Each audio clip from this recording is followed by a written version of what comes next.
I thought starting fresh at Denver's most prestigious creative agency would finally give me the career reset I desperately needed after my divorce. What I didn't expect was to walk into my first team meeting and see her sitting at the head of the conference table. Madison Thompson, my ex-husband's 26-year-old trophy wife, was now my new creative director. And she had absolutely no idea that the woman she was about to call intellectually threatening was the same person whose husband she'd stolen 3 years ago. The irony was almost too perfect. Here I was, Jessica Martinez, a creative strategist with 12 years of industry experience, about to work under the woman who destroyed my marriage. But Madison didn't recognize me. Why would she? She'd been too busy playing house with Ryan to pay attention to his ex-wife's professional identity. To her, I was just another employee to boss around, another creative mind to suppress with her limited understanding of what actually makes campaigns successful. What she didn't know was that I'd been documenting every stolen idea, every plagiarized concept, every industry connection she'd manipulated through Ryan's network. And now, sitting in that glass-walled conference room, overlooking downtown Denver, watching her fumble through a presentation about revolutionary creative strategies, I realized something incredible.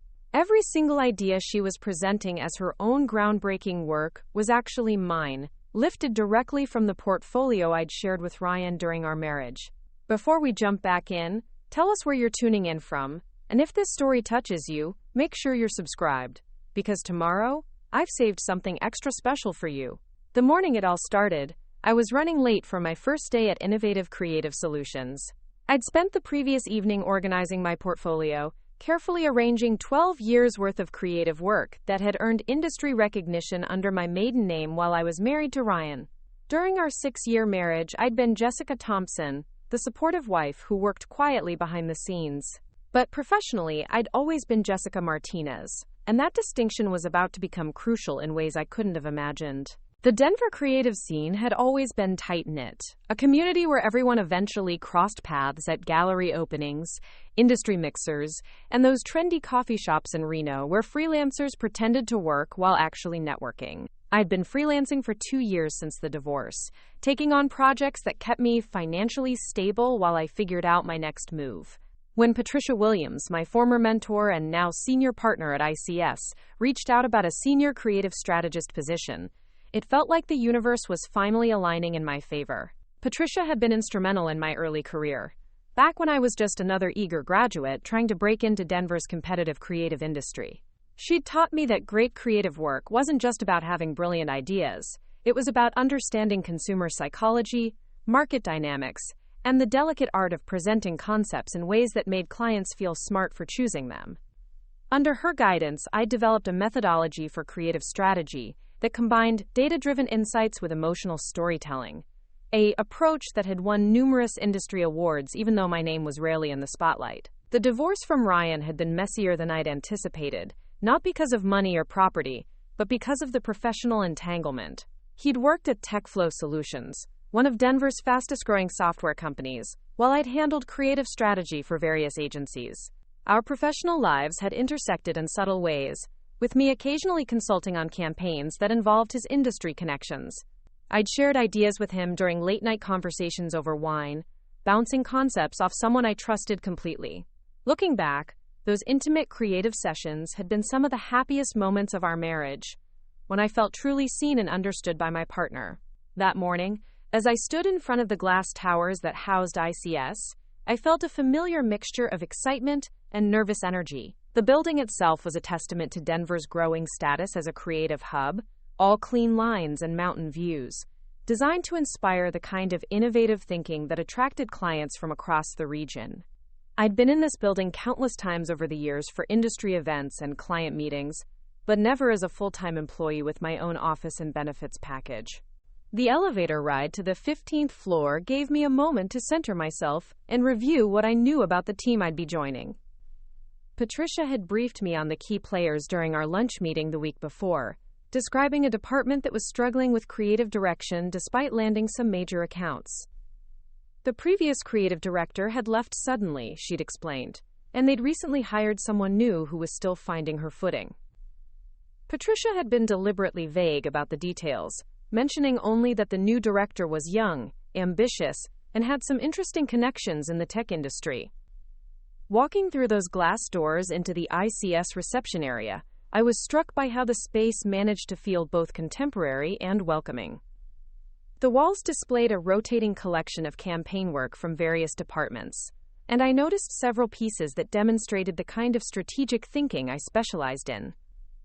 The receptionist, a friendly woman named Carol, who'd been with the company since its founding, greeted me with genuine warmth and directed me toward the creative department. The creative floor was an open concept space broken up by glass-walled conference rooms and private offices along the perimeter. I could see the morning energy already building as designers hunched over their computers, account managers prepped for client calls, and various team members clustered around whiteboards covered in colorful sticky notes. It was the kind of environment I'd always thrived in, where ideas flowed freely and collaboration happened organically. Patricia emerged from her corner office as I approached, her face lighting up with the kind of smile that immediately put me at ease. She'd been my champion from the beginning, someone who understood that my quiet confidence masked a sharp strategic mind that could dissect complex marketing challenges and emerge with elegant solutions. During the divorce proceedings, when I'd been questioning everything about my professional identity, Patricia had been the one to remind me that my worth wasn't tied to my marriage status or my husband's opinion of my capabilities. "Jessica, perfect timing," she said, guiding me toward the conference room where the team was gathering for the weekly creative review. "I know this first day feels overwhelming, but I have complete confidence that you're going to bring exactly what this department needs." Her words carried the weight of our long professional relationship, and I felt some of my first day anxiety beginning to settle. As we approached the conference room, I could see through the glass walls that the meeting was already beginning. A woman I didn't recognize stood at the front of the room, her back to us as she gestured toward a presentation displayed on the large monitor. Even from behind, something about her posture seemed familiar, though I couldn't quite place why. She was petite and blonde, wearing the kind of carefully curated outfit that suggested she'd put considerable thought into projecting creative authority while remaining approachable. Patricia opened the conference room door and gestured for me to enter first. "Everyone, I'd like you to meet Jessica Martinez, our new senior creative strategist. I know you're going to make her feel welcome." The room turned toward us, and that's when I saw her face clearly for the first time. Madison Collins, now Madison Thompson, my ex-husband's wife. The woman who'd ended my marriage was standing at the front of the conference room, holding a presentation remote, her mouth slightly open, in what appeared to be surprise at the interruption. For a moment that felt like an eternity, we stared at each other across the glass-walled room, the recognition slowly dawning in her eyes. But here's the thing that struck me as almost cosmically ironic. She didn't actually recognize me. I could see the confusion in her expression, the way she was clearly trying to place my face without quite succeeding. And why would she recognize me? During the affair that ended my marriage, Madison had seen me maybe 3 times, always briefly, always in contexts where she was more focused on Ryan than on the woman whose life she was systematically dismantling. To her, I was just another face from Ryan's past, someone vaguely familiar but not worth remembering. She had no idea that she was looking at the woman whose creative work had been pillow talk during their early relationship, whose strategic insights Ryan had probably shared during those long conversations where new couples reveal everything about their lives to each other. She had no clue that the portfolio of ideas she'd been leveraging to build her own career had originated from the mind of the woman now standing in her conference room. "This is Madison Thompson, our creative director," Patricia continued, seemingly oblivious to the undercurrent of tension that had suddenly filled the room. "Madison joined us 6 months ago and has been doing incredible work with some of our biggest clients." Madison recovered her composure with practiced ease, extending her hand with a smile that didn't quite reach her eyes. "Jessica, so nice to meet you. I'm looking forward to working together." Her voice carried that carefully modulated tone that young professionals use when they're trying to project authority they don't quite feel yet. I shook her hand, maintaining eye contact while my mind raced through the implications of this situation. Here was the woman who'd stolen my husband, now positioned as my professional superior, apparently building a career on foundations that included my own work. The irony was so complete it almost felt scripted. "Likewise," I replied, keeping my voice neutral and professional. I'm excited to contribute to the team's success. As the meeting continued, I found myself studying Madison with new eyes, analyzing not just her presentation style, but the content itself. She was discussing the strategic approach for Mountain Fresh Organics, a local food brand that was expanding nationally. As she outlined the campaign concepts, my blood ran cold. She was presenting, almost word for word, a strategy I'd developed 2 years earlier for a different organic food client, a campaign that had won a regional advertising award. The methodology she described, the consumer insights she referenced, even the specific language she used to frame the emotional connection between brand and customer, it was all lifted directly from work I'd done during my marriage. Work I'd shared with Ryan during those intimate conversations where I'd trusted him with my professional insights, never imagining that those ideas would eventually be used by his mistress to advance her own career. But Madison was presenting these concepts as her own original thinking, weaving them into her narrative with the kind of confidence that suggested she'd genuinely convinced herself that these ideas had originated in her own mind. She spoke passionately about consumer psychology and brand authenticity, using terminology and frameworks that I'd spent years developing and refining. The rest of the team seemed impressed with her presentation, nodding appreciatively as she explained her strategic rationale. I could see why she'd been hired. If you didn't know the source of her ideas, Madison appeared to be exactly the kind of innovative thinker that growing agencies desperately needed. She had the youth and energy that clients associated with fresh perspectives, combined with strategic insights that seemed well beyond her years and experience level. As the meeting progressed, Madison outlined several other campaign concepts for different clients, and I began to recognize a disturbing pattern. Nearly every strategic framework she presented bore striking similarities to work I'd done over the past 5 years. It wasn't exactly plagiarism in the legal sense, because these weren't copyrighted materials or proprietary client work, but they were clearly adaptations of my methodologies, my consumer insights, my approaches to creative problem solving. The realization hit me like a physical blow. Ryan hadn't just stolen my husband, she'd been stealing my professional identity as well.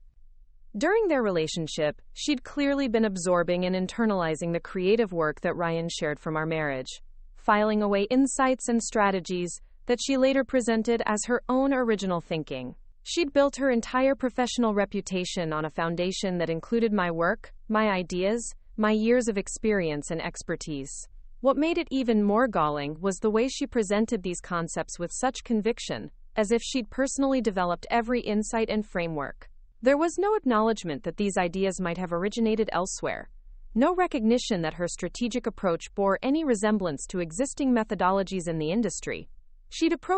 Preparing and narrating this story took us a lot of time, so if you are enjoying it, subscribe to our channel. It means a lot to us. Now back to the story. Created not just the content of my work, but the confidence that came from knowing you'd developed something genuinely innovative.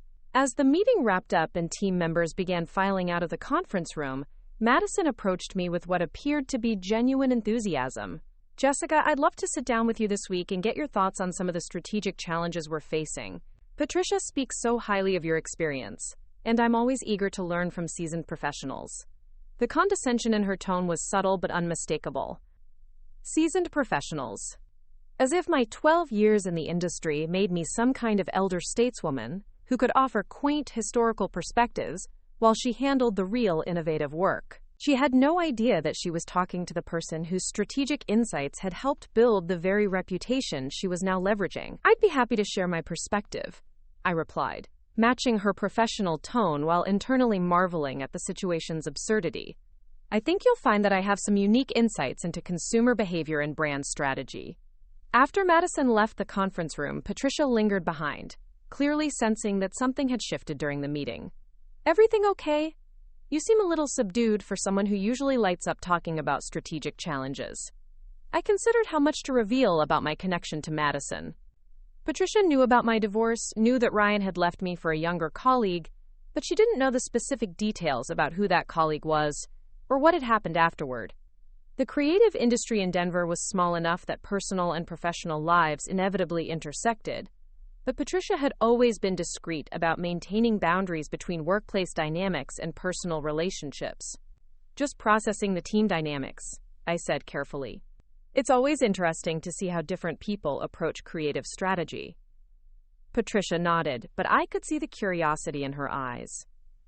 She'd known me long enough to recognize when I was holding something back, but she was also professional enough not to push for details that might complicate workplace relationships. Over the next few days, I settled into my new routine at ICS while carefully observing Madison's work methods and client interactions. My office was positioned perfectly to watch the flow of the creative department, and I began to notice patterns in how Madison operated. She was undeniably charismatic with clients, projecting exactly the kind of youthful energy and fresh thinking that growing companies wanted to associate with their brands. But when it came to the actual strategic development, she relied heavily on frameworks and methodologies that felt disturbingly familiar. During client presentations, Madison would reference consumer insights and market research that aligned suspiciously with work I'd done years earlier. She'd cite psychological principles and behavioral theories that I'd integrated into my own strategic approach, presenting them as if she'd discovered these connections through her own research and analysis. The more I observed, the more convinced I became that she'd been systematically incorporating my professional work into her own career advancement. But here's what made the situation even more complex. Madison was genuinely talented at the presentation and relationship management aspects of creative direction. She had an intuitive understanding of what clients wanted to hear, and she could articulate strategic concepts in ways that made complex ideas feel accessible and exciting. If she'd been developing her own original frameworks instead of appropriating mine, she probably would have been successful in her own right. The tragedy was that she'd chosen the shortcut of intellectual appropriation instead of doing the hard work of developing her own strategic voice.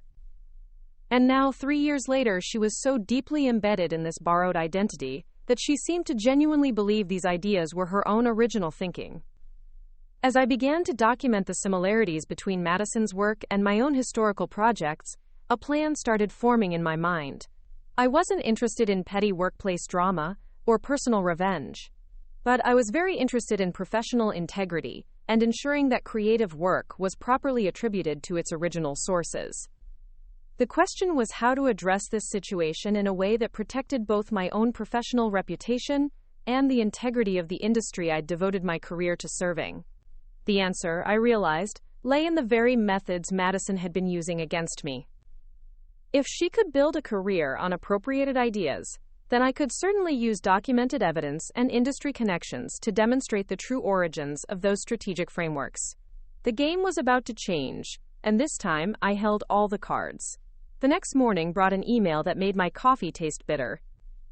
Madison had sent a company-wide message announcing her latest strategic triumph, a presentation she'd given to Urban Lifestyle Collective that had apparently impressed their executive team so thoroughly they'd doubled their quarterly budget allocation.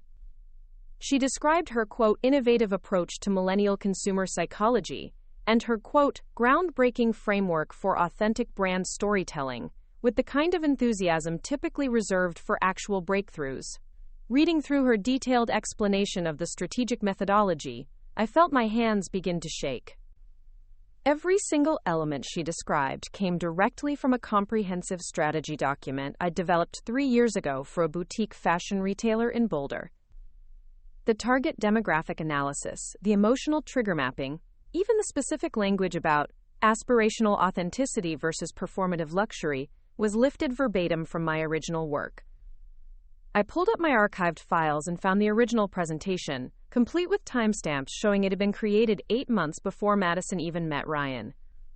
The document contained detailed research into consumer behavior patterns, psychological frameworks for understanding brand loyalty among young professionals, and specific tactical recommendations for social media engagement that Madison was now presenting as her revolutionary insights. What struck me most wasn't just the theft itself, but the confidence with which she claimed ownership. In her email, Madison wrote about how she'd, quote, spent countless hours developing this unique approach, and how her deep understanding of consumer psychology had led to these breakthrough insights. She genuinely seemed to believe her own narrative, as if the act of presenting my work had somehow transformed it into her intellectual property. The Urban Lifestyle Collective campaign she was describing represented months of my original research and strategic development. I'd interviewed dozens of consumers, analyzed purchasing patterns across multiple demographics, and synthesized behavioral psychology research to create a framework that could predict how young professionals would respond to different brand messaging strategies.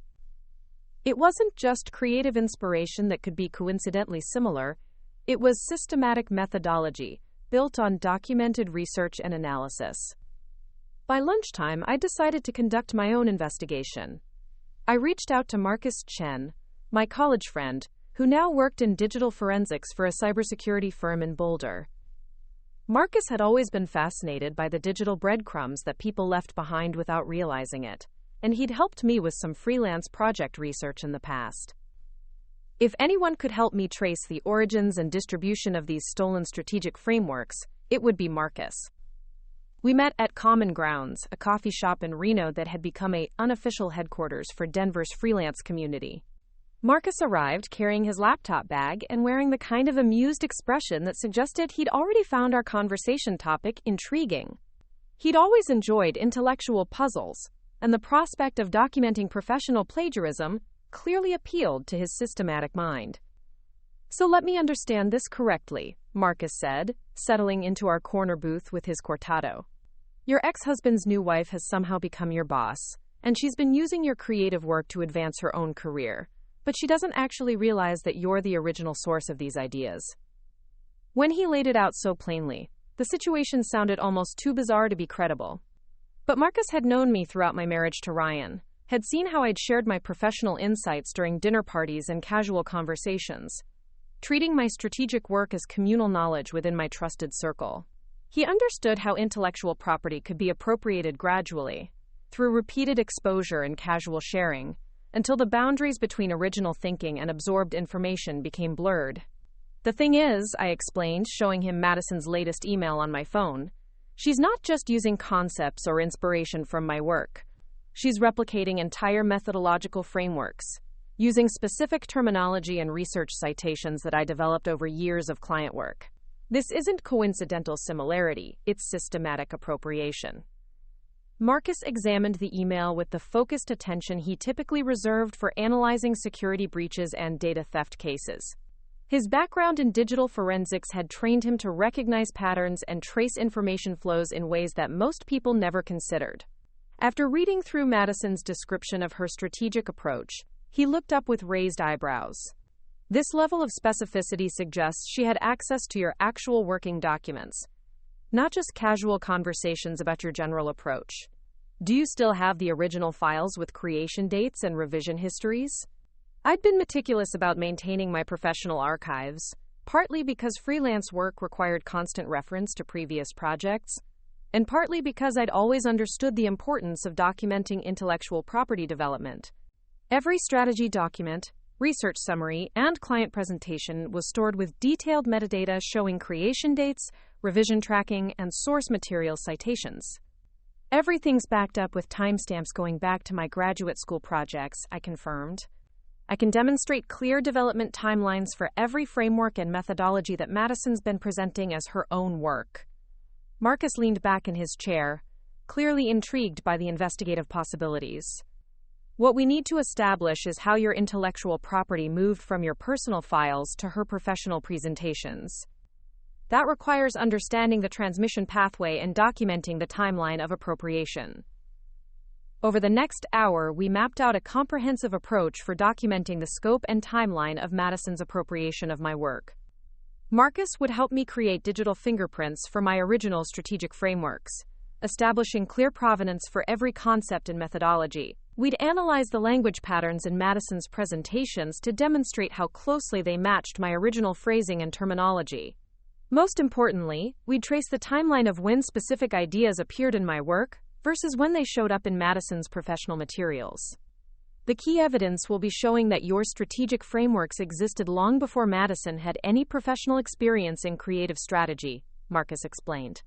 "If we can demonstrate that she's been presenting advanced methodologies that she couldn't have developed independently, given her educational background and work history, that establishes a clear case for intellectual appropriation." As we discussed the technical aspects of building this evidence portfolio, I found myself thinking about the broader implications of what Madison had done. Creative strategy wasn't just about having good ideas, it was about understanding the systematic thinking that generated those ideas consistently. By appropriating my frameworks without understanding their underlying theoretical foundations, Madison was essentially performing creative strategy, rather than actually practicing it. That afternoon, I returned to the office with renewed focus and began the careful work of documenting everything Madison said and did in team meetings. I started taking detailed notes on her client presentations, recording the specific language she used to describe strategic approaches, and the examples she cited to support her recommendations. The more carefully I listened, the more extensively I could trace her professional vocabulary back to conversations and documents from my marriage to Ryan. It was during our Thursday team meeting that I witnessed the most blatant example of appropriation yet. Madison was presenting a strategic framework for TechFlow Solutions, Ryan's own company, and she was describing what she called her proprietary methodology for B2B emotional engagement in tech industry marketing.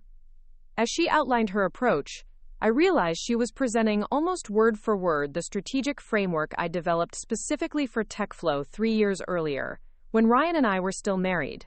The framework addressed the unique challenge of marketing enterprise software solutions to decision-makers who were simultaneously evaluating technical capabilities and managing emotional concerns about change management and risk assessment.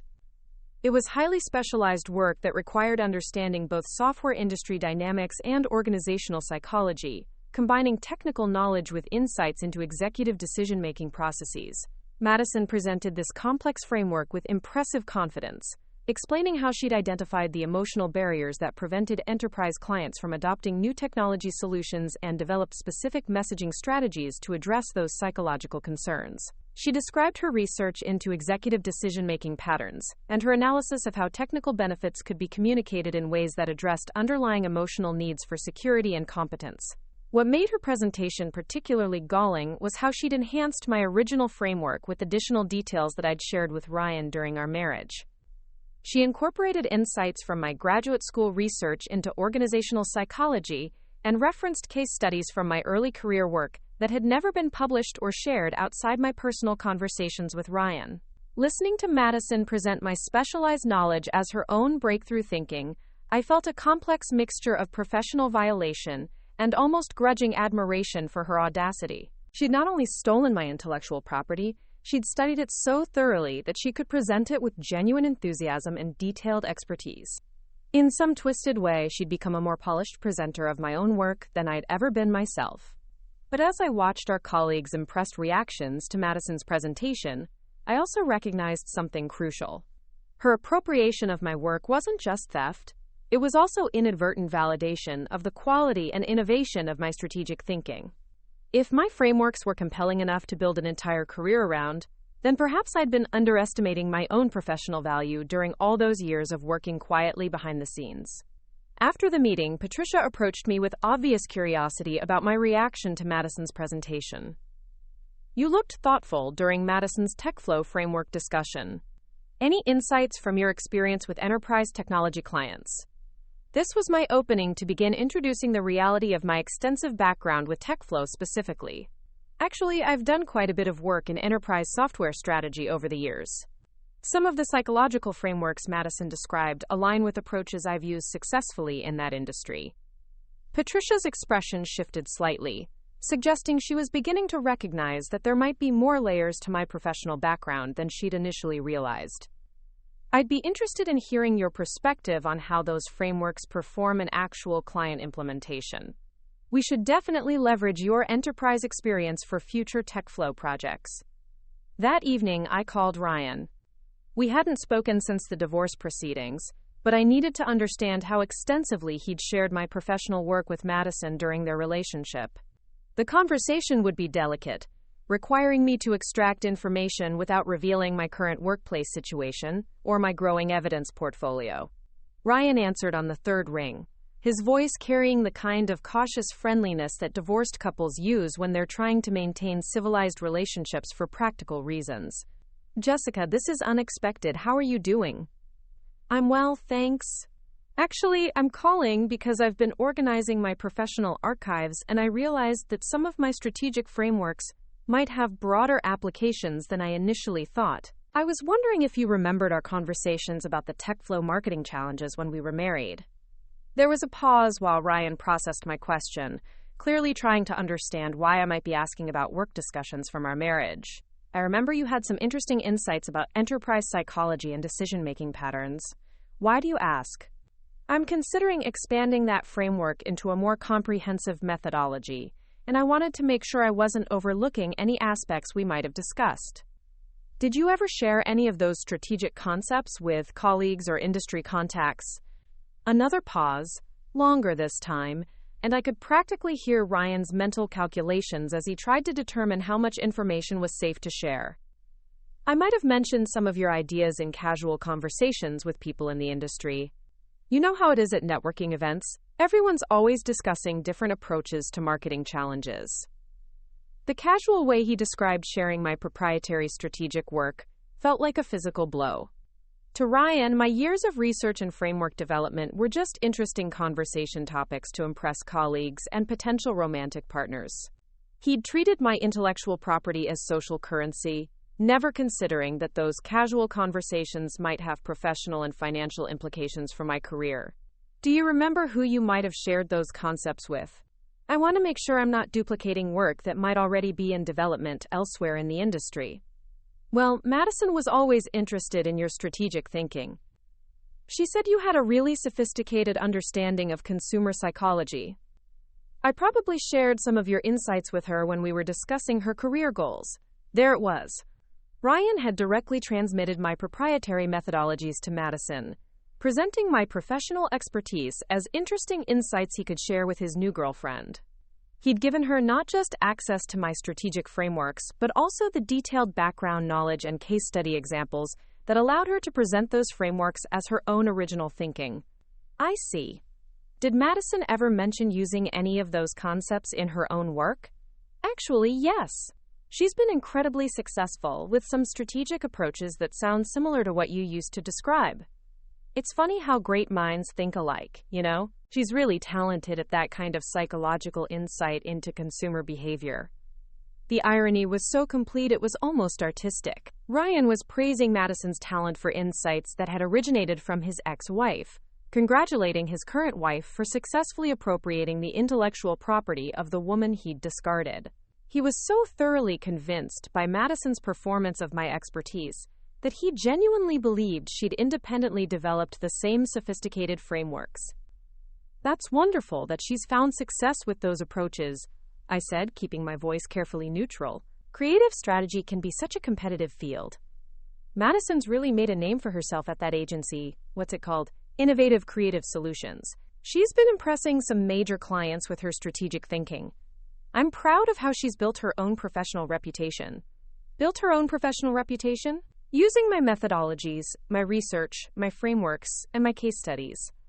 The conversation crystallized something important for me. This wasn't just about Madison's appropriation of my work. It was about Ryan's complete disregard for my intellectual contributions during our marriage, and his continued inability to recognize that my strategic thinking had any independent value. After ending the call, I sat in my Capitol Hill loft, looking out at the Denver skyline and processing the full scope of what had been done to my professional identity. Madison hadn't just stolen specific ideas or concepts. She'd appropriated an entire intellectual framework that represented years of research, analysis, and strategic development. She'd built her career on foundations that I'd constructed, while I'd been relegated to freelance work and career uncertainty. But now I understood exactly how the theft had occurred, and who was responsible for facilitating it. Ryan had served as the transmission mechanism, sharing my proprietary work with Madison under the guise of casual conversation, while simultaneously undermining my professional confidence through his constant criticism of my intellectual intimidation of clients. The next morning, I began the systematic work of building my evidence portfolio. Marcus had provided me with software tools for documenting digital timestamps and metadata, allowing me to create irrefutable proof of when my strategic frameworks had been developed and how they'd evolved over time. Every document, presentation, and research summary was cataloged with detailed provenance information. More importantly, I started recording Madison's presentations and team meetings, documenting every instance where she used my terminology, referenced my research, or presented my methodologies as her own original thinking. The pattern was so extensive and consistent that it would be impossible for her to claim coincidental similarity or independent development. As I compiled this evidence, I also began to understand something crucial about Madison's professional vulnerabilities. She'd become so dependent on my strategic frameworks that she'd never developed her own authentic approach to creative strategy. Her success was entirely built on appropriated work, which meant she had no sustainable foundation for continued growth or innovation. The question now was how to use this evidence most effectively. I wasn't interested in simple exposure or revenge. I wanted to reclaim my professional identity and ensure that my intellectual property was properly attributed. But I also wanted to do it in a way that demonstrated the superiority of authentic expertise over performed competence. The answer, I realized, lay in Madison's own words. She'd been so confident in presenting my work as her revolutionary thinking that she'd essentially created a comprehensive documentary record of intellectual property theft. Every presentation, every client meeting, every team discussion where she'd claimed credit for my strategic frameworks was evidence that could be used to demonstrate the true origins of those ideas. What Madison didn't know was that her greatest professional triumph was about to become the foundation of her most devastating exposure. And this time, the woman whose work she'd stolen would be the one controlling the narrative. The revelation about Ryan's role in facilitating Madison's career theft sparked something unexpected within me. For 3 years, I'd been operating under the assumption that my divorce had been a personal failure, that somehow I'd been inadequate as a wife and partner. But sitting in my apartment that night, reviewing the evidence Marcus and I had compiled, I began to see the situation through an entirely different lens. I wasn't a victim of circumstance. I was a strategic professional whose intellectual property had been systematically appropriated by people who understood its value better than I had myself. Madison's entire career success was built on the foundation of my work, which meant that everything she'd achieved was actually validation of my professional capabilities. The next morning, I walked into the ICS office with a fundamentally different understanding of my position. Instead of seeing myself as the newest employee trying to prove my worth, I realized I was actually the most experienced strategic mind in the creative department. Every framework Madison presented, every methodology she used to impress clients, every insight she shared to demonstrate her expertise originated from my years of research and development. This shift in perspective changed everything about how I approached my daily work. During our Monday morning strategy session, when Madison outlined her approach for a new pharmaceutical client, I listened with the detached interest of someone evaluating their own work being performed by an understudy. She was presenting my consumer psychology framework for healthcare decision-making, complete with the emotional trigger analysis I'd developed during my graduate research into medical marketing ethics. What struck me wasn't just the familiarity of the content, but how Madison had adapted my framework without truly understanding its theoretical foundations. She was applying my methodology mechanically, following the steps I'd outlined without grasping the underlying psychological principles that made those steps effective. It was like watching someone perform a complex piece of music while reading sheet music they couldn't actually comprehend. After the meeting, I approached Patricia with a carefully calculated suggestion. I noticed that Madison's healthcare psychology framework aligns with some research I've been developing around medical decision-making processes. I'd be happy to provide some additional depth to that strategic approach if it would be helpful. Patricia's eyes lit up with the kind of interest that suggested she'd been hoping for exactly this kind of collaborative input. That would be fantastic, Jessica. Madison's been doing excellent work, but I know she'd appreciate having someone with your experience to help refine the strategic depth. The irony was exquisite. Patricia was essentially asking me to improve upon my own stolen work, to add depth and sophistication to frameworks that Madison had appropriated but couldn't fully execute.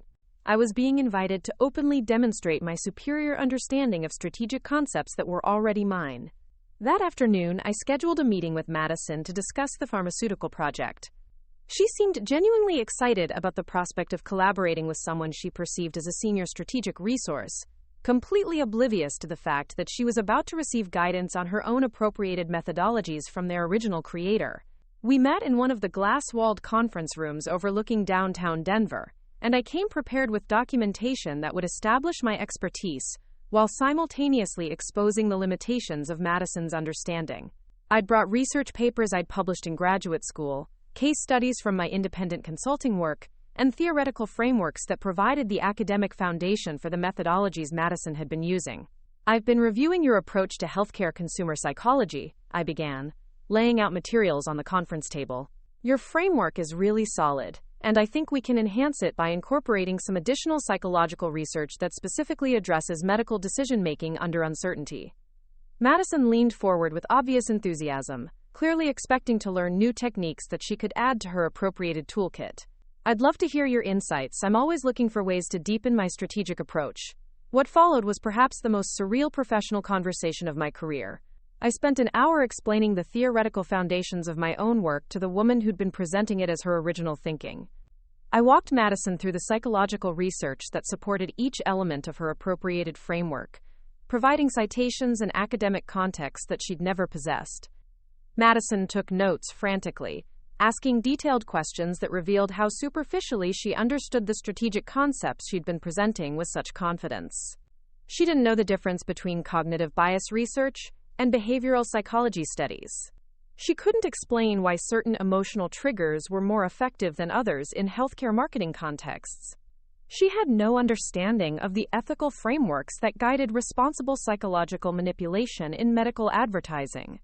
"This is incredibly helpful," Madison said, clearly overwhelmed by the depth of information I was providing. "I never realized there was so much research supporting these strategic approaches. Where did you learn about all this psychological theory?" The question hung in the air between us, loaded with implications she couldn't possibly understand. Here was the woman who'd stolen my husband and appropriated my career, asking me to explain the intellectual development that had made her professional success possible. "Graduate school research and years of practical application," I replied calmly. "Consumer psychology is really my specialty area. I've been developing these frameworks for over a decade." Something flickered in Madison's expression, a brief moment of uncertainty that suggested she was beginning to recognize the scope of expertise I possessed. But she quickly recovered, refocusing on the practical applications rather than dwelling on uncomfortable questions about intellectual origins.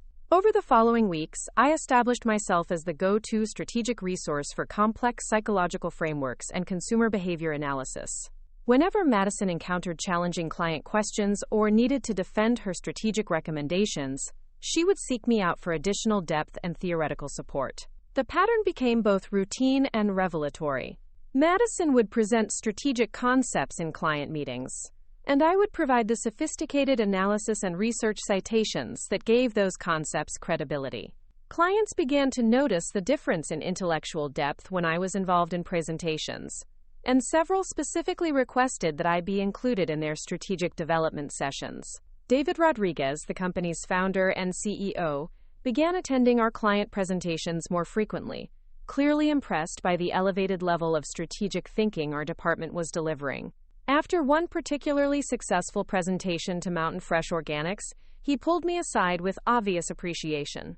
"Jessica, the depth of consumer psychology insight you're bringing to our strategic work is exactly what this company needs to compete at the highest levels. Your understanding of behavioral research and decision-making frameworks is remarkable."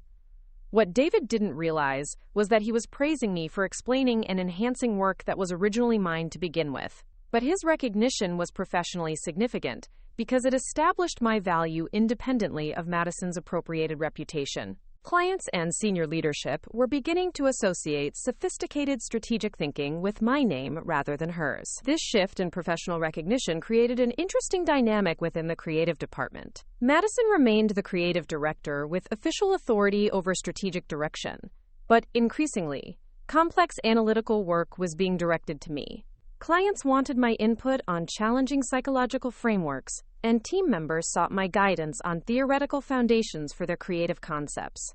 Madison seemed initially grateful for this collaborative arrangement, apparently believing that my expertise enhanced her own professional standing. She didn't recognize that my growing influence was gradually undermining her position as the primary strategic authority. Instead, she saw our partnership as validation of her leadership skills and ability to identify and leverage valuable team resources. But I could see the subtle changes in how our colleagues perceived the departmental hierarchy. When complex strategic questions arose, people looked to me for answers rather than Madison. When clients requested additional research or theoretical depth, they specifically asked for my involvement. When Patricia needed sophisticated analysis for senior leadership presentations, she came to me directly rather than working through Madison. The transformation was gradual but unmistakable. I was reclaiming my professional identity not through confrontation or exposure, but through demonstrating superior expertise in the very areas where Madison had built her reputation using my stolen work. Every time I provided deeper analysis or more sophisticated theoretical frameworks, I was essentially proving that I was the original source of the strategic thinking that had made Madison's career possible. Marcus had been documenting this process as well, helping me track how my growing influence was reshaping the power dynamics within ICS. He'd created detailed timelines showing how my involvement in projects correlated with increased client satisfaction and senior leadership recognition. More importantly, he'd been documenting how Madison's independent strategic work was notably weaker than the collaborative projects where I provided underlying analysis. "What you're doing is brilliant," Marcus told me during one of our coffee meetings. "Instead of trying to expose Madison's appropriation directly, you're demonstrating your superior command of the strategic framework she's been using. You're making it obvious to everyone who actually understands this material at a sophisticated level. The strategy was working better than I'd anticipated. By positioning myself as a collaborative resource rather than a competitive threat, I'd been able to establish my expertise without triggering Madison's defensive instincts. She was so focused on maintaining her official leadership position that she hadn't noticed how thoroughly I was undermining the intellectual foundations of her authority. But the most satisfying development was watching Madison struggle with strategic challenges that required original thinking rather than applied frameworks.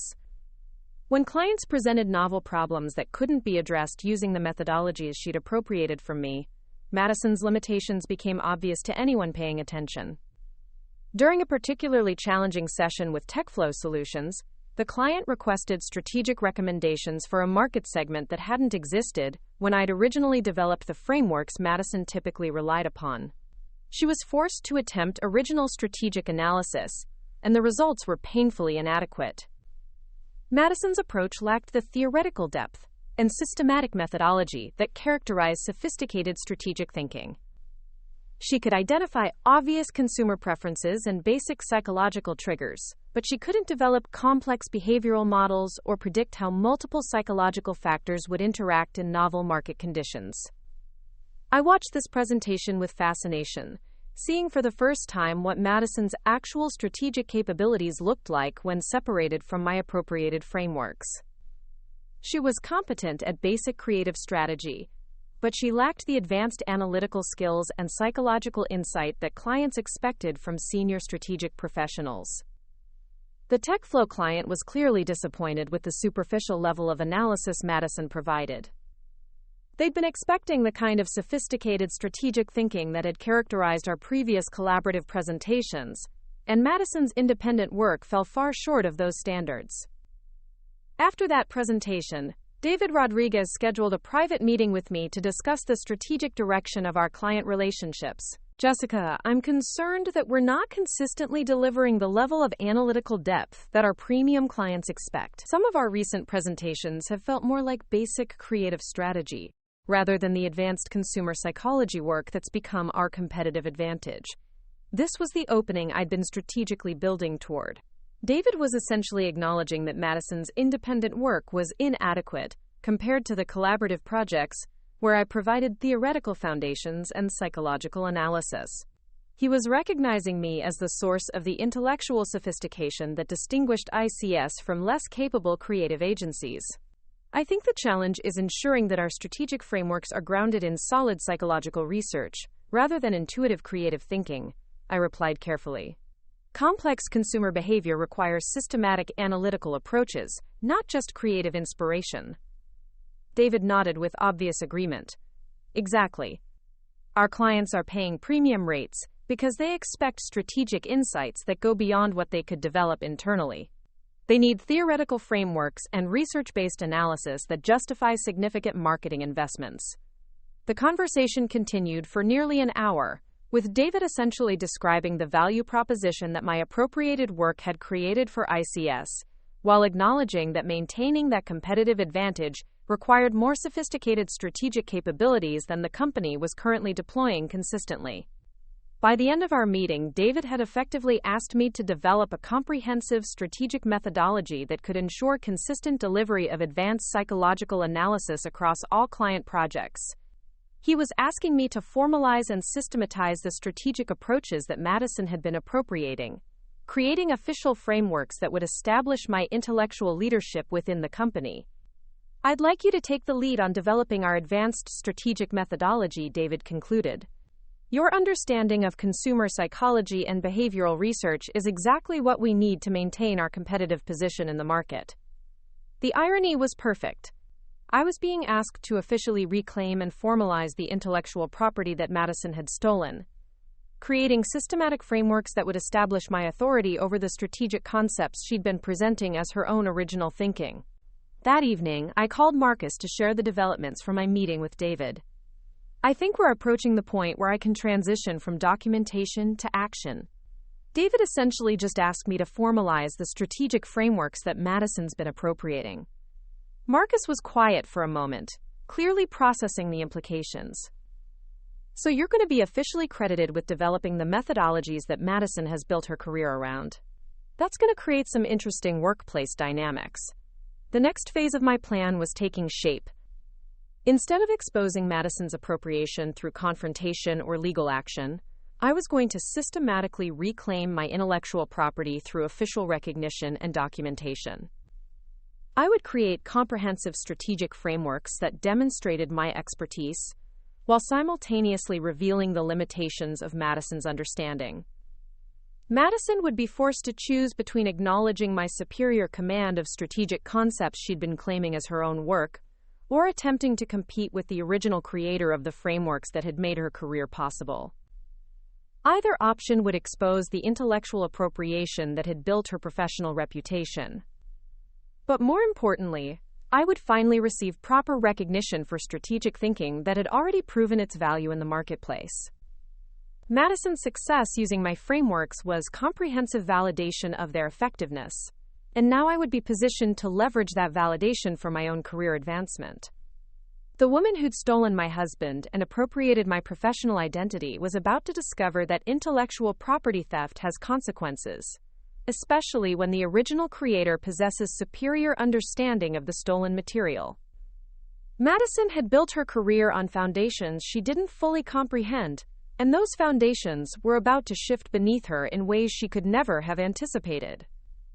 The development of my comprehensive strategic methodology took 3 weeks of intensive work, but it represented the culmination of over a decade of professional evolution. David had given me complete autonomy to create frameworks that would establish ICS as the premier creative agency for psychologically sophisticated marketing strategies. What he didn't realize was that I was essentially documenting and formalizing intellectual property that had already proven its market value through Madison's appropriated presentations. Working late into the evenings in my Capitol Hill loft, I crafted a systematic approach to consumer psychology that went far beyond anything Madison had ever presented. The document included detailed theoretical foundations, step-by-step analytical processes, research methodologies, and practical application guidelines that demonstrated the true depth of sophisticated strategic thinking. Each framework I developed was supported by extensive academic citations, case study analysis, and psychological research that Madison had never accessed or understood.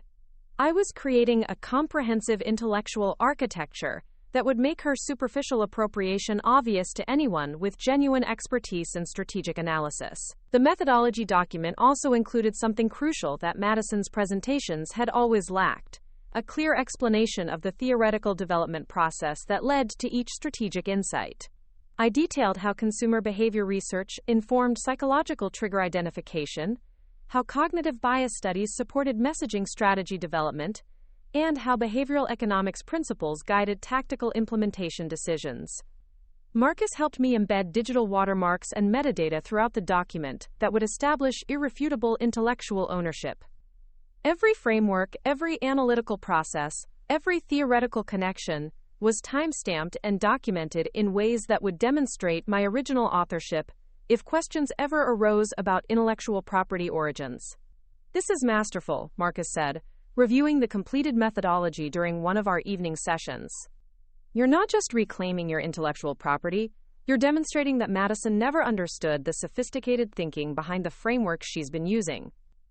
Anyone who reads this will realize that her presentations have been performance rather than genuine expertise. The beauty of the strategy was its elegance. Instead of accusing Madison of theft, I was simply documenting my superior understanding of strategic concepts she'd been claiming as her own work. The methodology would speak for itself, revealing the depth of knowledge required to develop these frameworks versus the surface-level understanding needed to present them without comprehension." David scheduled a company-wide presentation for me to introduce the new strategic methodology to the entire creative team. The irony was delicious. Madison would be sitting in the audience watching me present the theoretical foundations of frameworks she'd been appropriating for years, finally understanding the intellectual sophistication that had made her career success possible. The day of the presentation, I arrived at the office wearing my most professional outfit and carrying a briefcase full of supporting materials that would establish my expertise beyond any reasonable doubt. The main conference room was packed with creative team members, account managers, and senior leadership, all eager to understand the strategic approaches that had been generating such impressive client results. Madison sat in the front row, her expression a mixture of curiosity and subtle apprehension. I could see her trying to reconcile the extensive preparation I'd obviously undertaken with her assumption that strategic thinking was relatively straightforward creative work. She was beginning to realize that the frameworks she'd been using represented far more complex intellectual development than she'd understood. My presentation began with the theoretical foundations of consumer psychology, establishing the academic framework that supported all subsequent strategic development. I explained how cognitive science research informed understanding of decision-making processes, how social psychology studies revealed emotional trigger mechanisms, and how behavioral economics principles guided tactical messaging strategies. The audience was captivated by the depth of analysis I was providing. These were concepts that most creative professionals encountered only superficially, but I was presenting them with the systematic rigor of someone who'd spent years studying and applying psychological research to marketing challenges. As I progressed through the methodology, I could see Madison's growing discomfort. She was recognizing frameworks and terminology that she'd been using in her own presentations, but now she was seeing them contextualized within comprehensive theoretical systems that she'd never understood. Her appropriated knowledge was being revealed as fragments extracted from much larger intellectual constructs. The strategic frameworks I presented included detailed analytical processes that Madison had never used because she'd never possessed them. For each consumer psychology concept, I demonstrated systematic research methodologies, theoretical validation processes, and practical application protocols that went far beyond anything she'd ever included in her client presentations. When I reached the section on healthcare consumer psychology, the framework Madison had been using for the pharmaceutical client, her face went noticeably pale. I was presenting the complete theoretical architecture that supported her appropriated methodology, including graduate-level research into medical decision-making processes and ethical considerations for psychological influence in healthcare marketing. The key to effective healthcare marketing psychology, I explained to the absorbed audience, is understanding that medical decisions involve complex interactions between cognitive risk assessment, emotional security needs, and social validation processes. Successful strategic frameworks must address all three psychological domains simultaneously. I watched Madison frantically taking notes, trying to capture insights that would help her understand work she'd been presenting as her own original thinking. She was finally seeing the intellectual sophistication that had made her appropriated frameworks effective, and realizing how much she'd been missing in her superficial application of complex psychological principles. The presentation continued for nearly 2 hours, with detailed exploration of each strategic framework and extensive discussion of practical implementation approaches. By the end, I'd established myself as the definitive expert on consumer psychology within ICS, while simultaneously revealing the theoretical depth that Madison's appropriated work had always lacked. The response was overwhelming. David Rodriguez approached me immediately after the presentation, with obvious excitement about the competitive advantages my methodology would provide. Jessica, this level of strategic sophistication is exactly what distinguishes premium creative agencies from basic service providers. Your theoretical approach gives us scientific credibility that most agencies can't match. Patricia Williams was equally impressed, recognizing that my methodology represented the kind of intellectual leadership that could elevate ICS's industry reputation significantly. I've been in this business for 20 years, and I've never seen consumer psychology presented with this level of academic rigor. You've created frameworks that could become industry standards. But the most telling response came from team members who'd been working with Madison's appropriated frameworks without understanding their theoretical foundations. They approached me with specific questions about psychological principles and research methodologies, clearly hungry for the deeper understanding that would improve their own strategic capabilities. Madison lingered after most people had left the conference room, obviously struggling with how to respond to what she'd witnessed.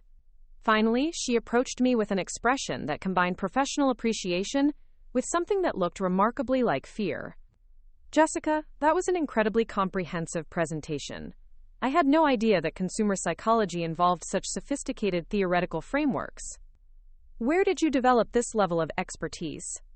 The question hung between us, loaded with implications that were finally becoming clear to her.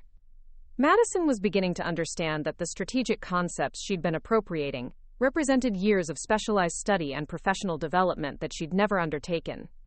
Graduate school research and over a decade of practical application, I replied, maintaining eye contact while letting the weight of that timeline sink in.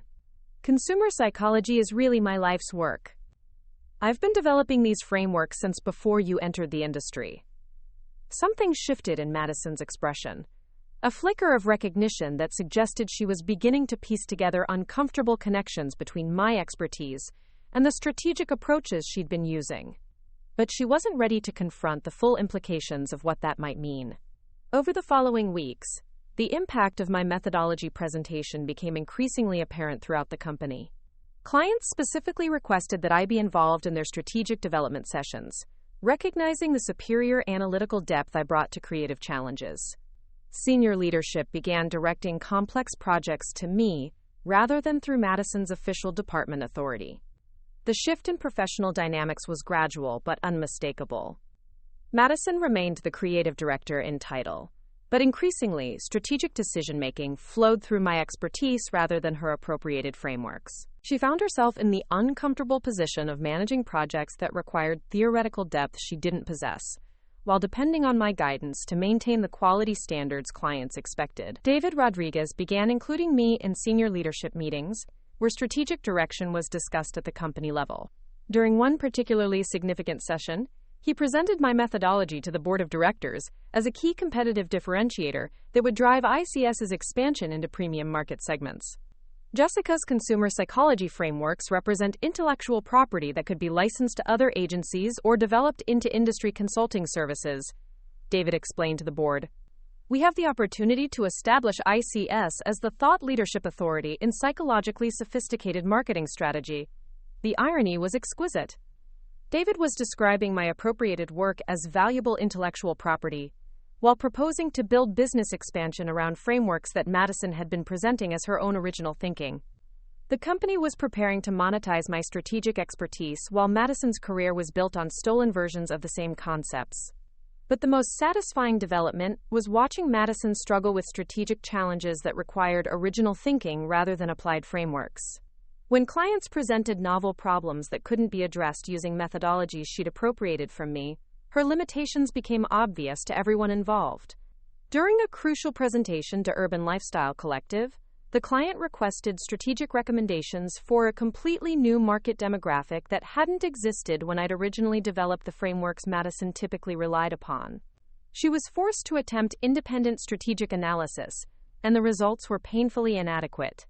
Madison's approach lacked the systematic methodology and theoretical depth that characterize sophisticated strategic thinking. She could identify obvious consumer preferences and basic psychological triggers, but she couldn't develop complex behavioral models or predict how multiple psychological factors would interact in unprecedented market conditions. The client was clearly disappointed with the superficial level of analysis Madison provided.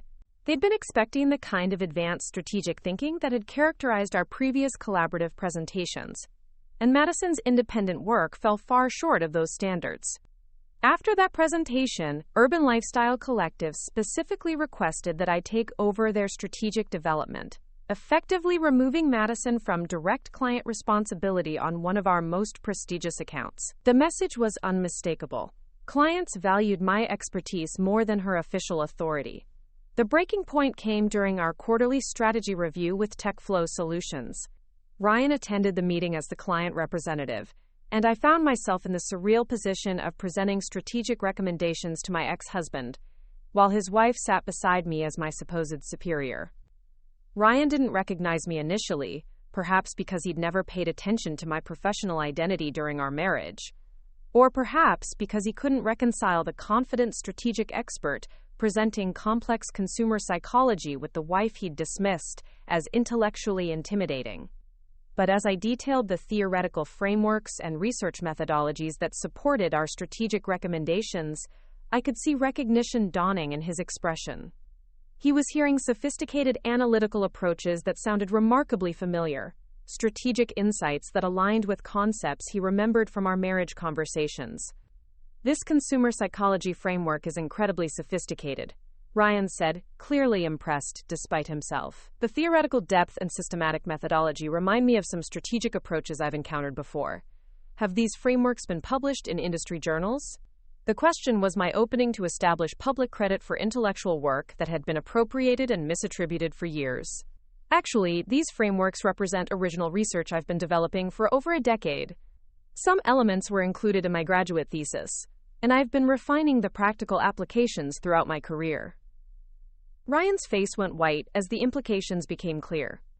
He was looking at strategic work that had originated from his ex-wife, work that he'd shared with Madison during their relationship, work that had become the foundation of her career success. The intellectual property theft he'd facilitated was being revealed in the most professionally humiliating context possible. Madison seemed frozen, finally understanding the full scope of what had been exposed. She was sitting next to the original creator of the strategic frameworks she'd been presenting as her own work, in front of the man who'd transmitted those frameworks to her, during a presentation that demonstrated her complete lack of understanding of their theoretical foundations. The meeting continued with Ryan asking increasingly detailed questions about the research methodologies and theoretical development that supported each strategic framework. With every answer I provided, it became more obvious that Madison possessed none of the foundational knowledge required to have developed these concepts independently. The psychological research that supports these consumer behavior models must have taken years to compile and analyze, Ryan said, clearly struggling to process what he was hearing. The level of academic rigor and systematic development suggests extensive specialized training. Over a decade of focused research and practical application, I confirmed, maintaining professional composure while watching both Ryan and Madison confront the reality of what they'd done. Consumer psychology requires understanding complex interactions between cognitive science, behavioral economics, and social psychology. It's not something that can be developed quickly or superficially. After the meeting ended and Ryan left the building, Madison remained in the conference room, clearly devastated by what had been revealed. She finally understood that her entire career had been built on intellectual property theft, and that the original creator of her appropriated work possessed vastly superior expertise. "Jessica," she said quietly, her voice trembling with a mixture of humiliation and fear, "I think we need to talk." The conversation that followed was perhaps the most professionally satisfying moment of my career. Madison acknowledged that she'd been using strategic frameworks and methodologies that she now realized had originated from my work. She admitted that Ryan had shared detailed insights from our marriage conversations and that she'd incorporated those concepts into her own professional presentations without understanding their theoretical foundations. "I never realized how sophisticated your work actually was," Madison said, struggling to maintain composure. "I thought strategic thinking was more intuitive and creative. I didn't understand the academic research and systematic development that supports these frameworks." What she was really admitting was that she'd built her career on performed expertise rather than genuine knowledge. She'd been successful because my appropriated work was genuinely innovative and effective, but she'd never possessed the intellectual capabilities required to develop or even fully understand the concepts she'd been presenting. The resolution came more swiftly than I'd anticipated. Within 2 weeks of the TechFlow presentation, David Rodriguez offered me the position of Senior Strategic Director, a role that placed me above Madison in the departmental hierarchy while officially recognizing my intellectual leadership in consumer psychology. Madison's resignation followed shortly afterward, though she framed it as pursuing new opportunities rather than acknowledging the intellectual property issues that had made her position untenable. Her departure was handled diplomatically, but everyone in the industry understood that she'd been replaced by someone with superior strategic expertise. Patricia Williams was promoted to Executive Creative Director, and she immediately implemented my methodology as the official strategic framework for all ICS client work. My intellectual property became the foundation of the agency's competitive positioning, finally receiving proper attribution and commercial recognition. The aftermath exceeded even my most optimistic expectations. Industry publications began featuring articles about my consumer psychology methodology, establishing me as a thought leader in strategic marketing research. Speaking engagements and consulting opportunities followed, allowing me to build an independent professional reputation based on my actual expertise rather than appropriated fragments. Ryan and Madison's relationship deteriorated rapidly after the exposure of her career fraud. According to mutual acquaintances in the Denver creative community, Ryan struggled to reconcile his image of Madison as an innovative strategic thinker with the reality that her success had been built on stolen intellectual property from his ex-wife. Madison eventually found work at a smaller agency in Phoenix, where her appropriated expertise was less easily detected. But without access to my continued strategic development, her professional growth stagnated. She'd become dependent on frameworks she couldn't recreate or enhance, leaving her trapped at a competency level that reflected her actual capabilities rather than her appropriated reputation. The final validation came 8 months later, when I received an industry award for innovation in consumer psychology research. The recognition ceremony included a presentation about my theoretical contributions to strategic marketing, with detailed discussion of how my frameworks had influenced best practices across the creative industry. Standing on that stage, accepting recognition for work that had always been mine, I reflected on the journey from intellectual property theft to professional vindication. Madison's appropriation of my career had ultimately led to greater recognition and success than I might have achieved if she'd never stolen my work in the first place. The woman who destroyed my marriage and appropriated my professional identity had inadvertently become the catalyst for my greatest career triumph. Her theft had forced me to document and formalize my expertise in ways that established my intellectual authority beyond any doubt. Her success using my stolen frameworks had validated their market value and created demand for the superior understanding that only I possessed. Justice in the creative industry doesn't always come through legal action or public exposure. Sometimes it comes through demonstrating that authentic expertise will always surpass performed competence, that stolen work eventually exposes the limitations of those who appropriate it without understanding its foundations. Madison had built her career on my intellectual property, but she'd never been able to match the sophisticated thinking that created those frameworks in the first place. When forced to compete with the original creator, her appropriated success crumbled, revealing the fundamental difference between owning ideas and merely borrowing them. In the end, the greatest revenge was simply being myself, fully and professionally, while watching someone who'd stolen my identity discover that theft can never replace genuine expertise. Madison had taken my husband and appropriated my work, but she'd never been able to replicate the mind that created the concept she'd stolen. That mind belonged to me, and it always had. The morning I received the email from the Harvard Business Review requesting an interview about my groundbreaking consumer psychology methodology, I knew that everything had come full circle.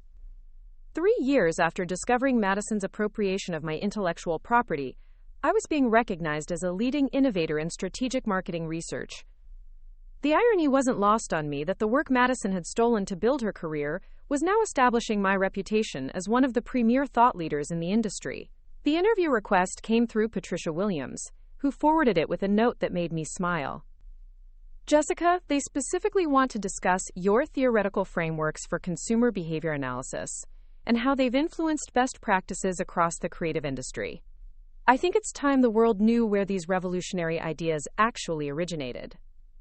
Sitting in my new corner office at ICS, now bearing the title of Chief Strategic Officer, I reflected on the journey that had brought me to this moment. The glass walls that had once made me feel exposed and vulnerable now felt like transparent barriers between my authentic success and the hollow achievements of those who tried to appropriate my work. The Harvard Business Review interview was scheduled for the following week, but first I had to handle something that would provide the perfect preface to that conversation. Madison had reached out through a mutual contact, requesting a meeting to discuss what she called clarifying some professional misunderstandings about our work together at ICS. Marcus Chen, who'd become not just my digital forensics expert but also my closest confidant throughout this entire process, was incredulous when I told him about Madison's request. She wants to meet with you? After everything that's happened, what could she possibly have to say that would be worth your time? The meeting was scheduled for a neutral location, a coffee shop in Cherry Creek that neither of us had any personal history with. I arrived early, choosing a table near the window where the afternoon light would illuminate the documents I planned to share. Madison walked in 15 minutes later, looking noticeably different from the confident young executive I'd encountered at ICS. She'd lost weight, and her carefully curated professional image had been replaced by something that looked more genuine but less polished. Her hair was shorter, styled in a way that suggested she'd stopped trying to project youthful sophistication.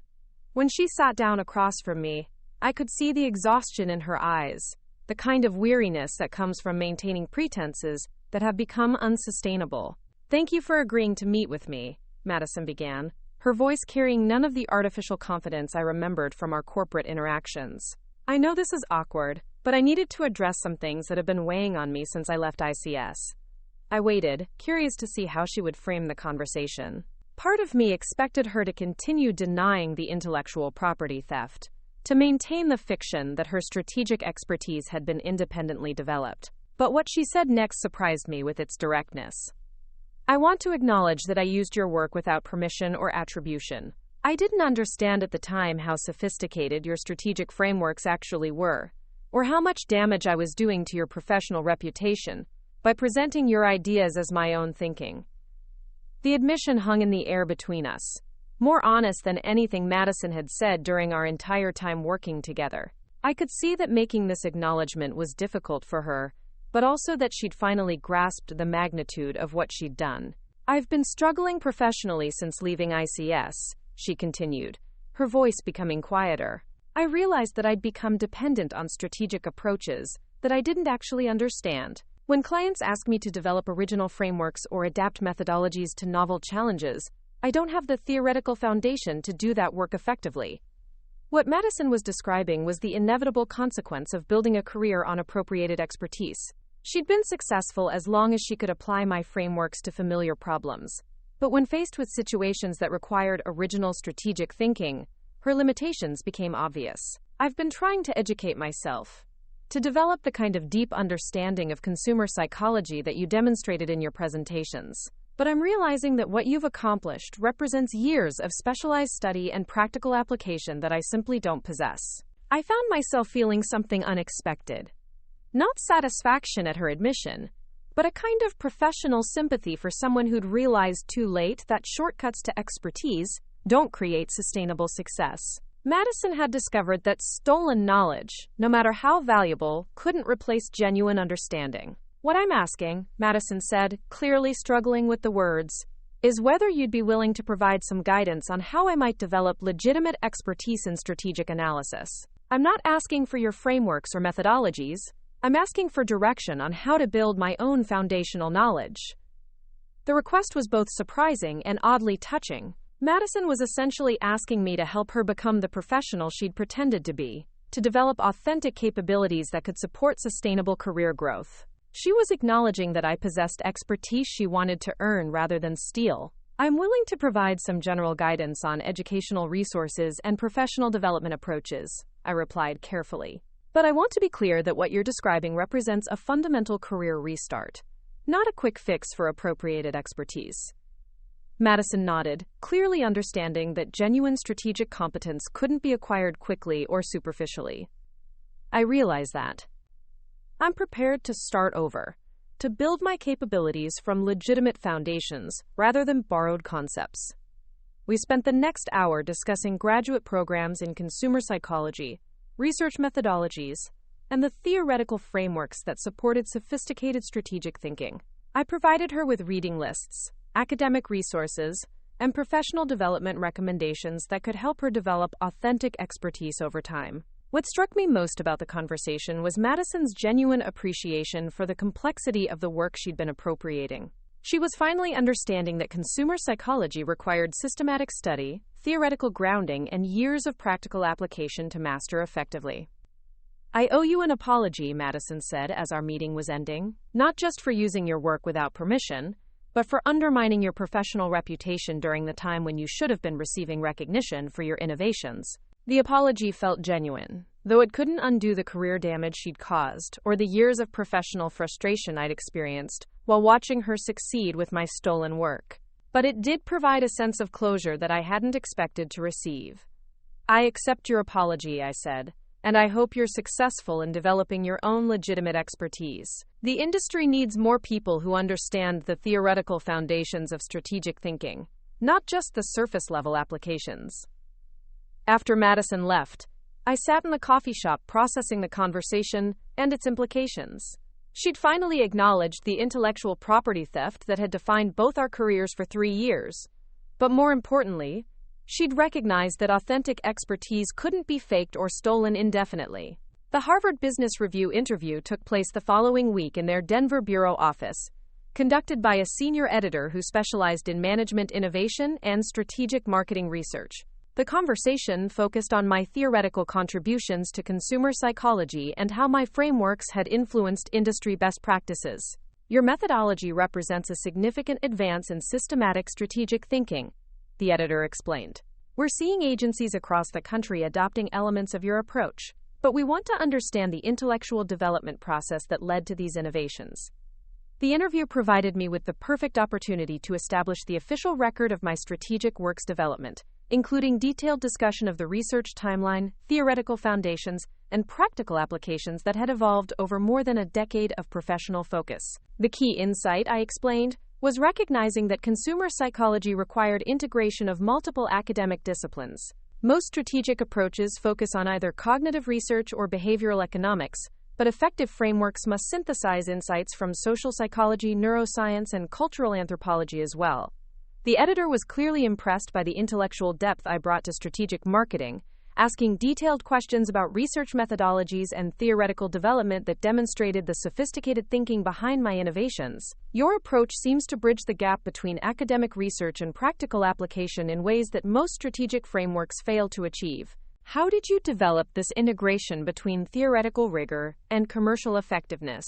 The question allowed me to discuss the years of systematic development that had produced the frameworks Madison had appropriated, emphasizing the extensive research and practical testing that had refined each methodological component. Effective strategic thinking requires understanding why certain approaches work, not just knowing that they work, I explained. The theoretical foundations provide the flexibility to adapt frameworks to novel situations and the credibility to defend strategic recommendations to skeptical clients. The interview continued for nearly 2 hours, covering everything from my graduate research to my current work at ICS, establishing a comprehensive record of my intellectual contributions to strategic marketing. The article would provide definitive attribution for work that had been appropriated and misattributed, finally ensuring that my innovations received proper recognition. When the Harvard Business Review article was published 2 months later, the response exceeded my expectations. Industry publications began referencing my strategic frameworks as foundational work in consumer psychology, and speaking invitations started arriving from conferences across the country. More importantly, the article established clear intellectual ownership of the methodologies that had been central to the appropriation controversy. Anyone researching the origins of advanced consumer psychology frameworks would find my name and theoretical contributions documented in one of the most prestigious business publications in the world. The article also had unexpected consequences for Madison's career trajectory. Several industry contacts reached out to ask about inconsistencies they'd noticed between the strategic expertise she'd demonstrated at ICS and her current work at the Phoenix agency. The Harvard Business Review piece made it clear that the sophisticated framework she'd previously presented had originated from my research, not her independent development. Marcus helped me track the article's impact across digital platforms, documenting how it influenced industry discussions about strategic methodology and intellectual property attribution. The piece became one of the most shared articles in the Harvard Business Review's management section, establishing my reputation as a thought leader in strategic marketing research.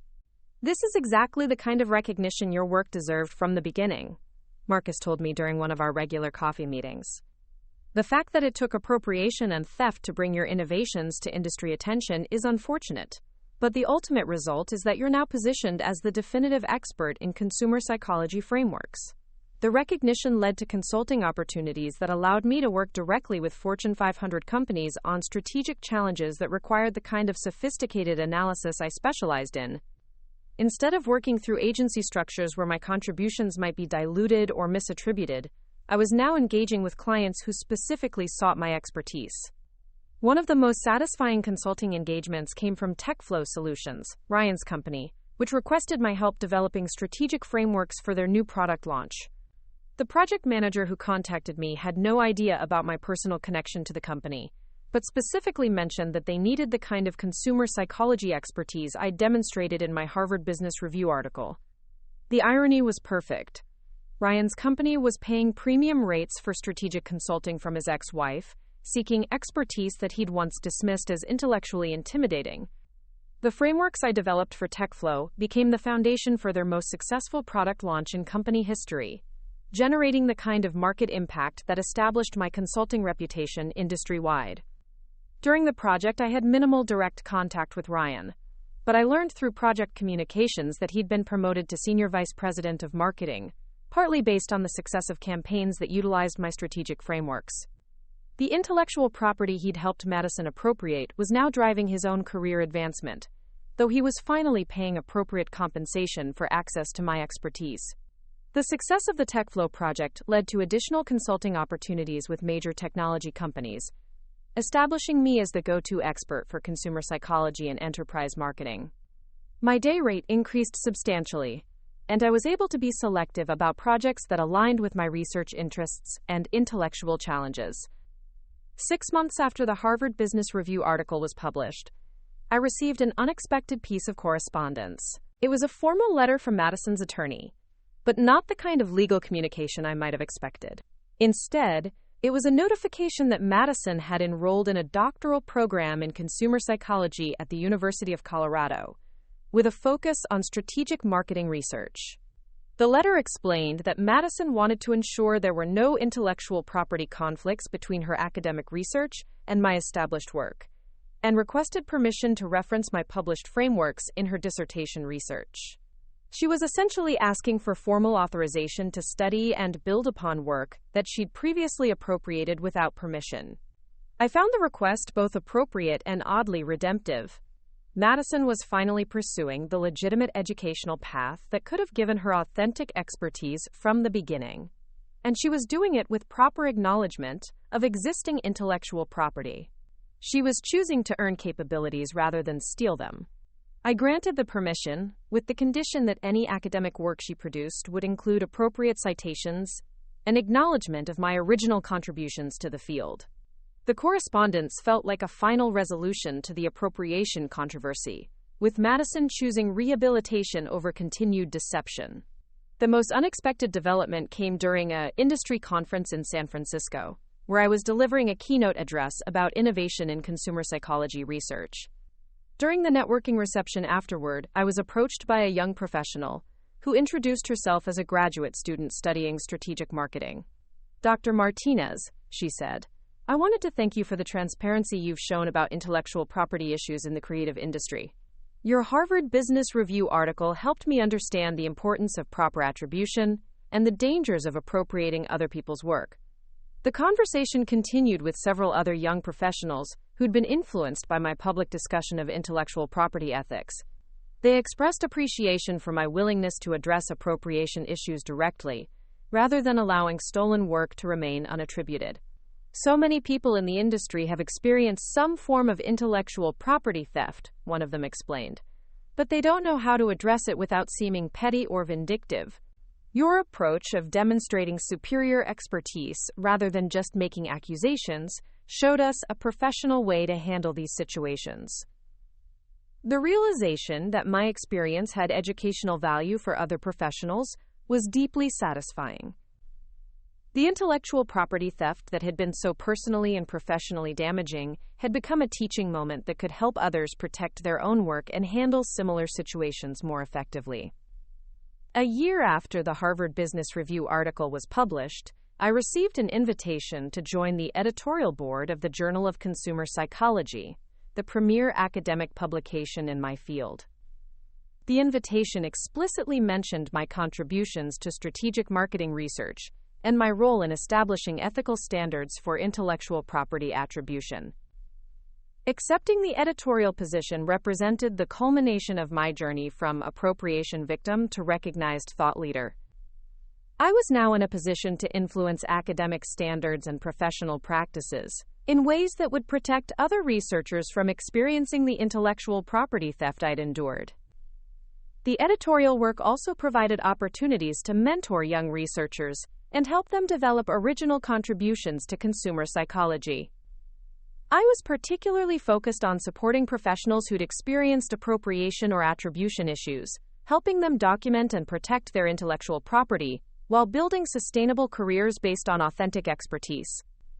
During one editorial meeting, a colleague mentioned that Madison Thompson had submitted a paper for peer review, her first academic publication based on original research conducted during her doctoral program.